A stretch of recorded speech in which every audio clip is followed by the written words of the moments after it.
The new government's budget is less than a week away now. I know we've been talking about it for what seems like forever. And in advance, Labour have been working very hard to lay warnings about tough decisions forced by a black hole in public finances. Now, whoever you talk to or whatever newspaper you read, the size of that hole varies. It could be 22 billion. It could be 40 billion, even 100 billion over 5 years. Ben, I will promise our listeners we are not going to bombard them with numbers, but please talk me through these. How big is the black hole and what's the difference between those three figures? Well, first of all, I object to the use of black hole, and we can come back to that. But the numbers are all referring to slightly different things. One of them, the one that hit the headlines in July, the 22 billion, is the amount by which departments are expected to overspend this year, the year that we're still in the middle of. The 40 billion number seems to be, if you read the papers, the difference between what the forecast says borrowing will be in 5 years' time and where Rachel Reeves would like it to be if Labour end austerity for public services and honour their manifesto commitments. So that's sort of the gap she has to make up, probably through tax rises. And the 100 billion number, I'm a bit stumped, but I think seems to be adding up one of the other two over 4 or 5 years. Now, correct me if I'm wrong, but didn't Labour go... They were a bit cross because the Conservatives did that to them, didn't they, in the election campaign, Andrew? It was a bit like laying ahead a series of kind of political landmines across the non-protected departments in Jeremy Hunt's time. In other words, they said they were going to do all sorts of things without the funding to do them.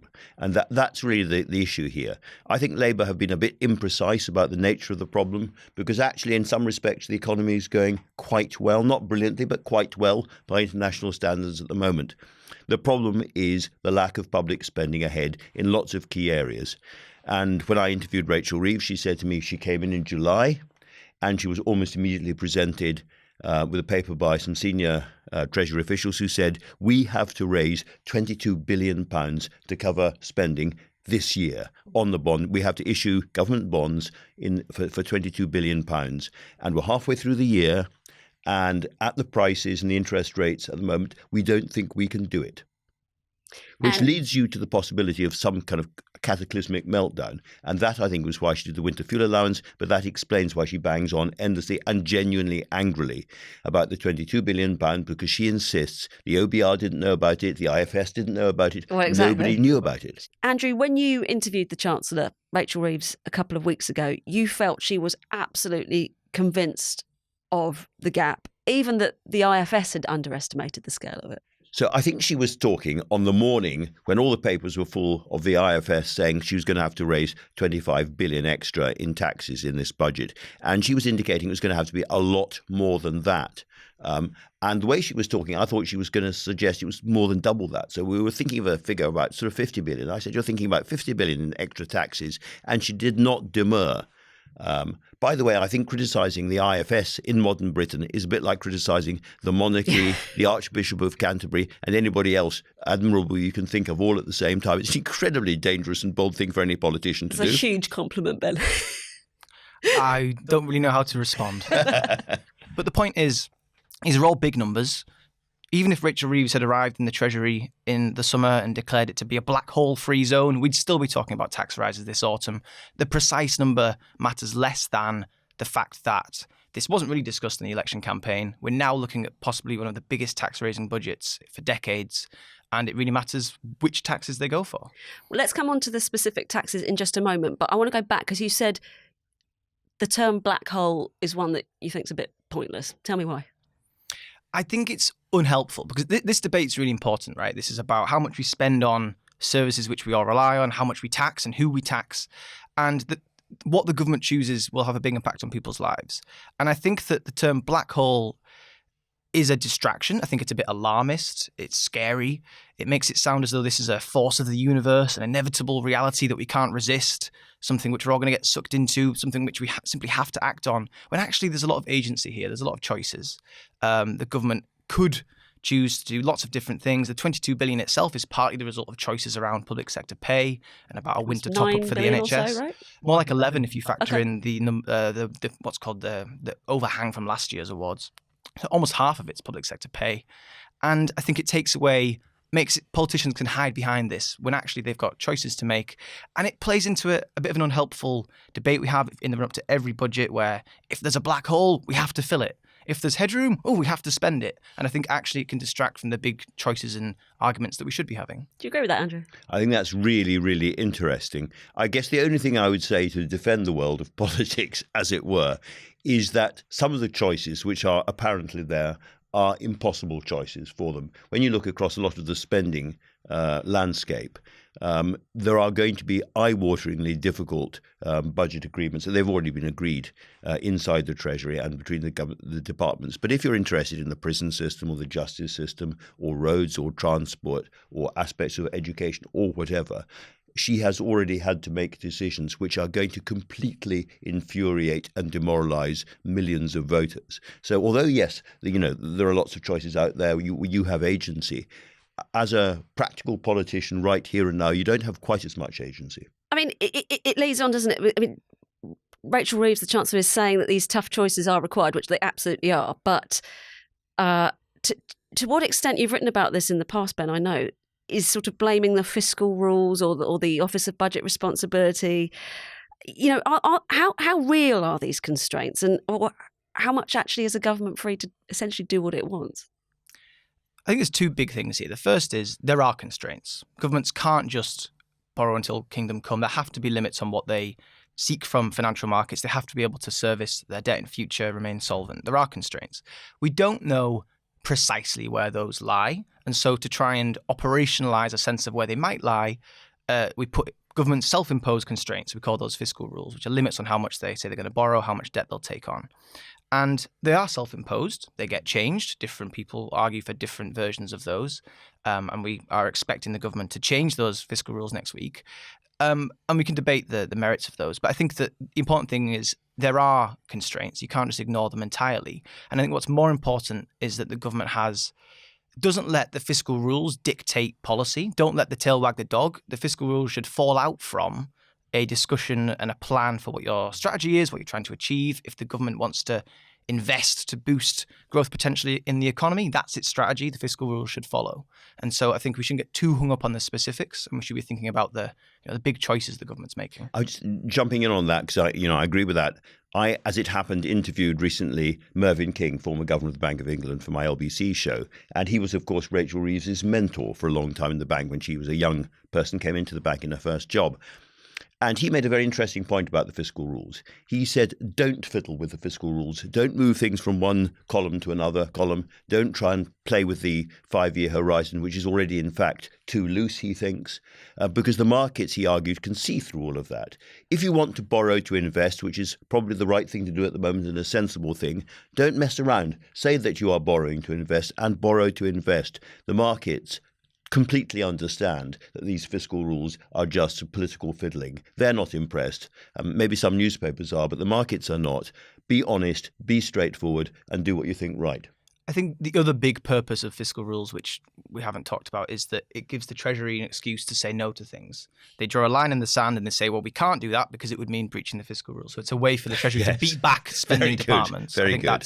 That's not often acknowledged, but I think that is an important reason why they're there.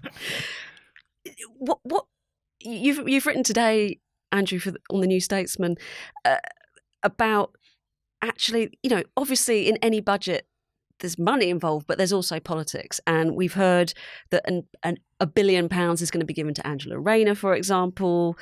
There's an acknowledgement that some short-term gains are needed by Labour to kind of gain back some of those losses. I mean, these are political choices as well, aren't they? Of course, it's an intensely political moment. Any budget is. And I think what's been really, really interesting, there's been a huge amount of politics before the budget, lots of turmoil, lots of turbulence inside and outside the Labour Party. All these stories are floated and knocked down and whatever.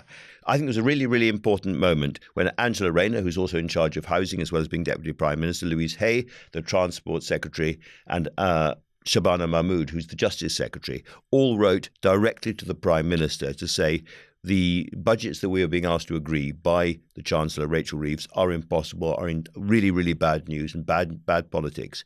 And you write a letter because eventually a letter will be published. Freedom of information requests, or whether you publish it yourself, it will come into the public domain. So that is quite an aggressive thing to do. And I was concerned at that time that this was the beginning of a really big public, semi-public cabinet row. But in fact, what happened as a result of that is, I think it was Morgan McSweeney, the Chief of Staff above all, who, thinking about the politics, has brought Angela Rayner into the centre of the centre, the core of the core. She is now in all the absolutely crucial meetings at the heart of government, alongside Keir Starmer and Rachel Reeves and Pat McFadden. She is now one of the absolutely key people. And that matters because what she is doing on workers' rights, which is about putting money into the pockets of Labour voting working people, or whether it comes to council housing, giving the same kind of people a roof over their heads, that is entirely at the centre of what they have to do now. They have to demonstrate to millions of people who voted for them that things are going to change. You are going to find life a bit easier. You're going to find the bills a little bit easier to pay. Your chances of a home of your own are not so remote as you feared.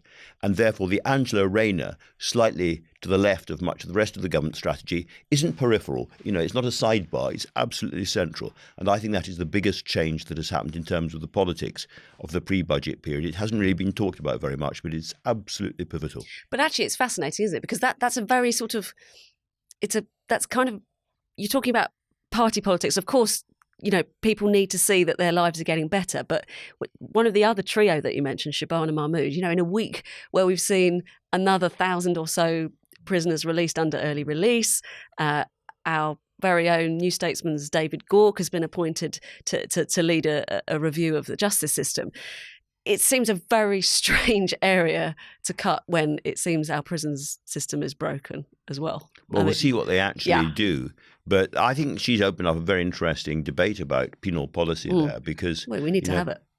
Putting people into prison for a short period of time for a relatively minor offence means you destroy their lives. They very often don't have a home of their own. They don't have an income. They stumble out 6 months later, where they have been taught the world of criminality by very, very professional crim teachers, and they've got nothing else to do. And surprise, surprise, they reoffend and they're back in very, very quickly. And I think going to Texas and other places which are looking in more radical way at penal policy is one of the good things that's coming out of this.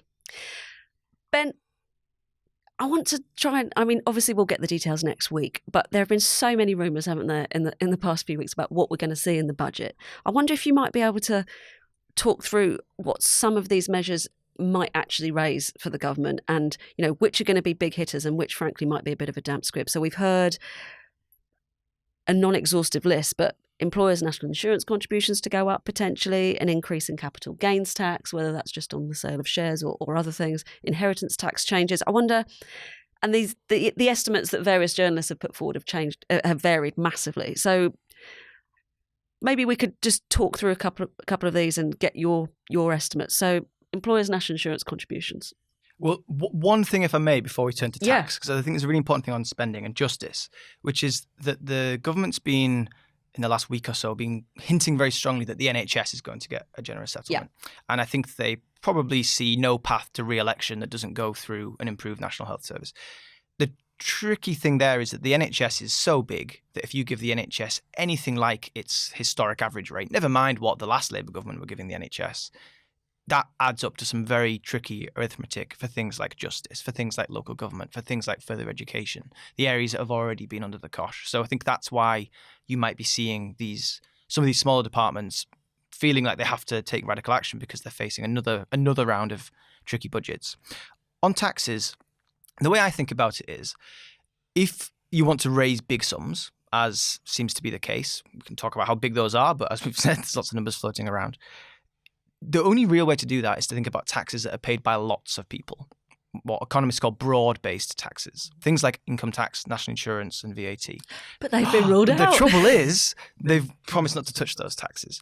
Now, we can debate whether increasing employers' national insurance would be a breach of the manifesto. That's sort of by the by. That is a tax paid by lots of people. That's a tax on earnings of working people. It would raise quite a lot if they were to put a couple of pennies on that. You're talking north of 10 billion. Obviously, it depends what they do, and it depends whether they compensate public sector employers like the NHS for the extra costs. But that's a big revenue raiser. That could get you quite a lot of the way there. Okay. A lot of the other taxes I think of as, if you do lots of small tax rises, you can add up to quite a big number. But in some ways they're more important symbolically than they are as a revenue raiser. So if you think about, they're talking about closing some of the loopholes or exemptions in inheritance tax. So if you pass on a business, or if you pass on agricultural land, you're currently exempt, and they might change that. You might only raise 1, 2, 3 billion from that. That's not a huge sum, but it's it's symbolic about who Labour is willing to hit. Similarly, capital gains. Now, it depends a lot what you do. Because in some estimates, if you do it too much, you're actually going to lose money, right? The trouble is with taxes that are paid by a very small number of people, and particularly when those are very wealthy people, is it's quite hard to predict how they'll respond. And capital gains in particular, people have freedom to move their assets around, sell at a different time, change how they behave, and putting a number on that's hard. You could probably raise, in the single number of billions, maybe 4, 5, 6, something like that, without going too radical. And then there's a whole lot of other things. Will they restrict pensions tax relief? Again, you could raise some big sums there, but only by hitting some people quite hard. But I suspect we'll see 1 or 2 big revenue raises and a smattering of smaller ones that primarily hit wealthier, higher earning people more symbolically than as a revenue raiser. Do you think those numbers, if you're correct and you've got 1 or 2 big money raisers, particularly national insurance for employers, and a few small ones, are the sums going to add up to fill what they need? Well, it depends. It depends what they need, and it depends how many of those smaller taxes or big taxes they do. But I think it's doable. You can definitely. The UK is a relatively low tax country by European standards. I think what's striking, if you compare the UK to the rest of Europe, though, it's not that we raise much less from our top earners or our wealthiest people. We actually raise much less from those in the middle of the distribution, your average earners, your middle earners. And so if we do want to raise big sums and move to being a higher tax, closer standard European sort of state, it's your national insurance, it's your income tax, it's your personal allowance. Those are the places where you might raise more. One final thing on that, the personal allowance, we're hearing that they may extend the threshold freeze for another year. That raises quite a lot. You are going to see more people dragged into higher rates of tax, particularly middle earning public sector workers, for example, will be the victims of fiscal drag, but that could raise quite a lot of money too. That could help fill some of the gap.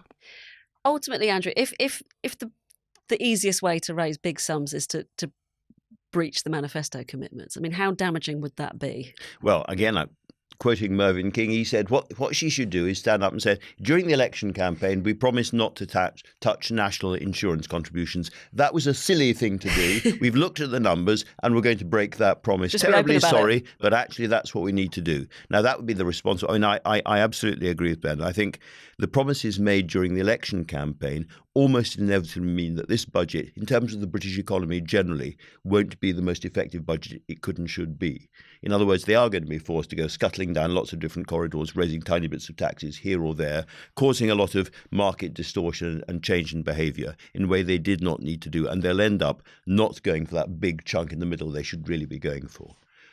Having said all of that, and having talked to Rachel Reeves a bit about this, she is very clear that she is going to hit. She said, I think 3 times in the course of my interview with her, when I lay my budget out, you will be in no doubt that those with the broadest shoulders are carrying the highest burden. So she's going to hit people at the top. I'm told that actually pensions is a very, very rich area. It'd be very interesting to see how bold she's prepared to be there.